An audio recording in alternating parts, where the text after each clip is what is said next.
It's just gone lunchtime. This is All Angles here on ENCA. Good afternoon. I'm Masakora Hlacha. It is that time of the day when we give you an update on how some of the stories we have been following up for you today have advanced. Here's your lunchtime update. Our reporters are out and about bringing you the latest on today's top stories. I am joined now by Siphamandla Goge in Johannesburg, Bafedile Moerana is in Pretoria, and Nobesuthu Hejana is in Cape Town. Siphamandla, let me start with you. Of course, the police minister, Cele, indicating that officers are on high alert ahead of the BRICS summit taking place from tomorrow. How many heads of states are we expecting for this summit? More than 40 heads of states are expected to come to South Africa, and a number of them from various countries have arrived in the country. The latest being the president of Brazil, Lula da Silva, is here representing his country, which is a member of BRICS, together with Russia, India, China and South Africa. Of course, we know that the president of Russia, Vladimir Putin, is not coming because of the outstanding warrant of arrest by the International Criminal Court of Justice, which South Africa is a signatory to the Roman Statute. So therefore, South Africa would have been compelled to arrest him if he arrived in South Africa. He will participate virtually, but the Minister of Foreign Affairs from that country will be leading the delegation that will be in South Africa. The Sentin Center is on high alert. It's been designated a red zone. There are police officers everywhere. The International Convention Center behind me, where everything will be happening, has been taken over by the police. You can see that it's really a situation of tight security, police diverting traffic here. Police Minister General Cele is saying everyone and anyone who's attending this conference, delegates, heads of state, South Africans, foreigners, everyone who's in the country's borders who is here in Johannesburg for this crucial summit will be protected. And even beyond that, Police Minister General Cele is saying after the conference they would ensure, or rather after the summit, they will ensure that South Africans continue to feel safe. They will continue with their Operation Chanela that he says has seen the nabbing of more than 90,000 people since May this year. Let's take a listen to the Police Minister. We're not scared. We're absolutely not scared. And nobody should be scared. We are ready. We have been ready. We have been moving and walking this path for quite a long time now. As it starts tonight, at about 30 minutes towards midnight, the head of state of the People's Republic of China will be here and received at the highest level by the head of the State of Republic of South Africa. Right now, Bafedile, with you, we know that it's been a trying few weeks in the city of Tshwane with services dwindling and garbage piling up on the streets. So what has been the response from the city in particular? Well, Maseko, although the business looks as normal in the streets of Pretoria town in particular, it's really a dire state of affairs for residents in the townships under this municipality. So the workers are still saying and vowing to not go back to work until their demands are met.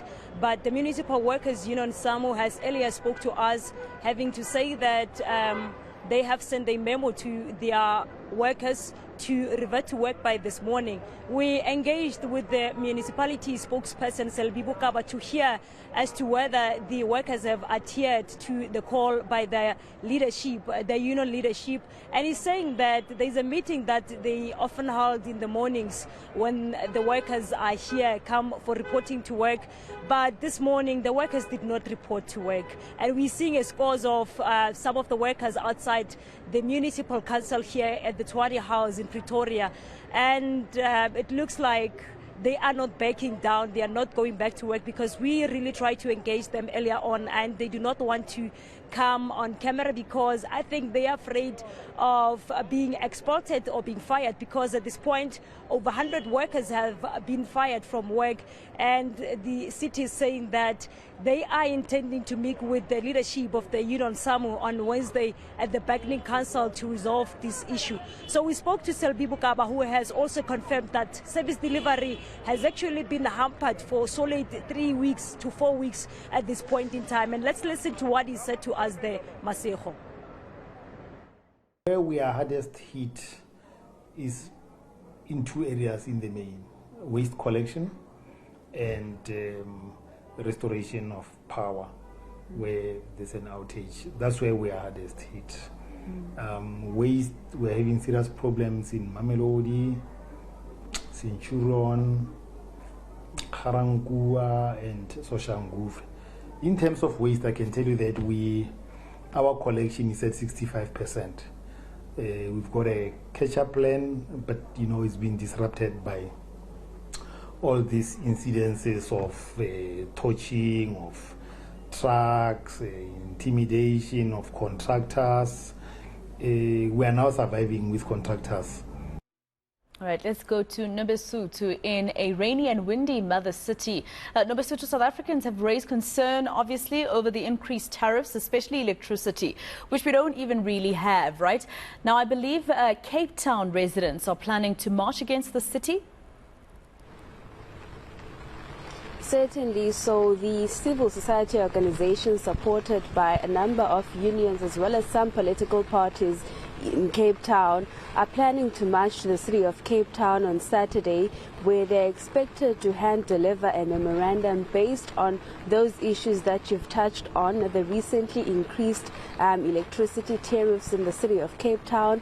And we do know that there's also that ongoing court case between NESA and the city of Cape Town, because initially NESA had approved the 7.4 increment, but then the city of Cape Town had increased by 9.6, which is something that a number of civil society organizations in Cape Town are against. We spoke to some residents in different communities, and they were just talking about the impact, the fact that people don't have electricity due to load shedding, and now the stress of having to budget for more money to buy electricity. One resident was telling us that she bought electricity on the 20th, which was yesterday, for 50 rands, and already she has 4 units because she somehow owes some municipal rates.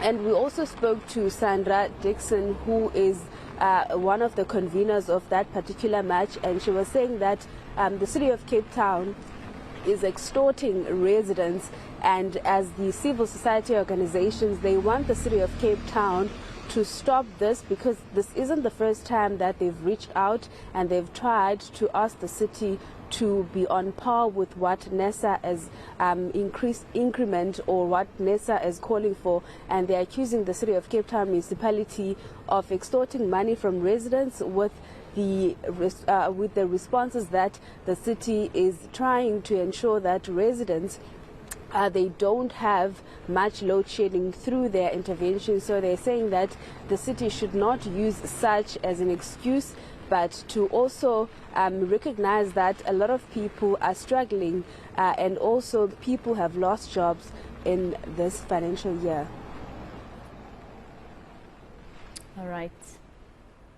All right, that was your ENCA lunchtime update from all angles with reporters Siphamandla Goge, Bafedile Moerana and Nobesuthu Hejana. Thank you, team. Let's leave it there for now.